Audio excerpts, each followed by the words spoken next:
আসসালামু আলাইকুম। আজকে আমরা দেখব নেভার দিয়ে শুরু হয় ইম্পারেটিভ সেন্টেন্সের অ্যাক্টিভ ভয়েস থেকে প্যাসিভ ভয়েসে পরিবর্তন করার নিয়ম। তো আমরা জানি নেভার দিয়ে শুরু হয় ইম্পারেটিভ সেন্টেন্সকে অ্যাক্টিভ ভয়েস থেকে প্যাসিভ ভয়েসে পরিবর্তন করতে গেলে আমাদের কি আসবে? সর্বপ্রথম একটা লেট আসবে, তারপর নেভার আসবে, তারপর হচ্ছে কি একটা অবজেক্ট আসবে, তারপর হচ্ছে কি বি আসবে, তারপর হচ্ছে মূল ভার্বের বি থ্রি ফর্ম বলবে। তাহলে আমরা যদি একটা एग्जांपल দেখি, নেভার টেল এ লাই, তাহলে হচ্ছে কি এটাকে এই অ্যাক্টিভ ভয়েসটাকে যদি আমরা প্যাসিভ ভয়েসে পরিবর্তন করতে যাই, তাহলে আমরা শুরুতেই বলেছি যে নেভার থাকলে কি আসবে?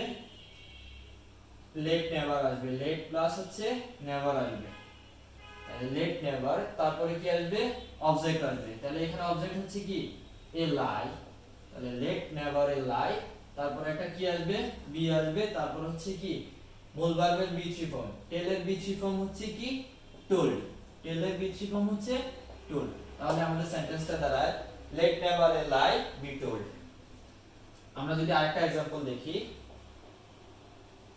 নেভার গো দেয়ার, এটাকে যদি আমরা হচ্ছে প্যাসিভে পরিবর্তন করতে যাই, তাহলে আমাদের কি আসবে? নেভার দিয়ে শুরু হওয়া ইম্পারেটিভ সেন্টেন্সকে অ্যাক্টিভ ভয়েস থেকে প্যাসিভ ভয়েসে পরিবর্তন করতে গেলে আমাদের কি নিয়ে আসতে হবে? একটা লেট নিয়ে আসতে হবে, তারপরে নেভার নিয়ে আসতে হবে, তাহলে লেট নেভার, তারপরে হচ্ছে কি?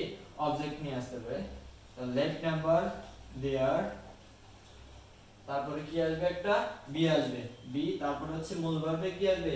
বি থ্রি ফর্ম, গো এর বি থ্রি ফর্ম কি? গন। তাহলে আমাদের সেন্টেন্সটা দাঁড়ায় লেট নেভার দেয়ার বি গন। এই হচ্ছে নেভার দিয়ে শুরু হয় ইম্পারেটিভ সেন্টেন্সের অ্যাক্টিভ ভয়েসকে প্যাসিভ ভয়েসে পরিবর্তন করার নিয়ম।